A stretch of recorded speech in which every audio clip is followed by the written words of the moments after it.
Qeveria e Giorgia Melonit po vë në jetë dekretin e miratuar me 28 mars dhe tashmë kampi i Xhadrit në Lezhë do të përdoret edhe për ndalimin e emigrantëve që presin dëbimin dhe që nuk kanë më të drejtë për azil. Në bazë të këtij dekreti, burimet bëjnë me dije se ditën e njëjtë në portin e Shëngjinit do të mbërrijnë 2 anije me total 40 emigrantë që kanë urdhër dëbimi. Mjeti i parlundrues pritet të mbërrijë në orën 15 me 15 emigrantë dhe e dyta në orën 19 me 25 emigrantë si pjesë e marrëveshjes Shqipëri-Itali. Ata do të akomodohen përkohësisht në qendrën e pritjes në Xhadër, ndërsa ky fluks pritet të rritet, por konfirmohet se në vazhdim do të operohet me linjat ajrore për të sjellë emigrantët.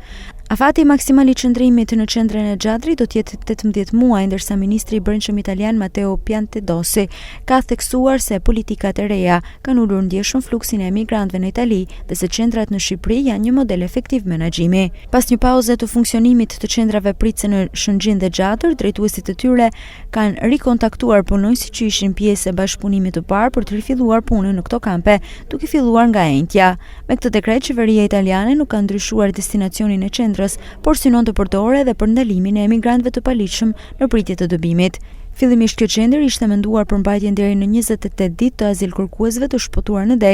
nga anijet ushtarake italiane të ardhur nga vendet e konsideruara të sigurta për t'u nënshtruar procedurave të përshpejtuara kufitare, por tani emigrantët e dëbuar do të mbahen në Xhadër deri në 18 muaj, derisa vendet e tyre të origjinës të pranojnë kthimin e tyre. Qeveria italiane është në pritje të vendimit të gjykatës së drejtësisë të Bashkimit Evropian mbi dekretin për vendet e sigurta.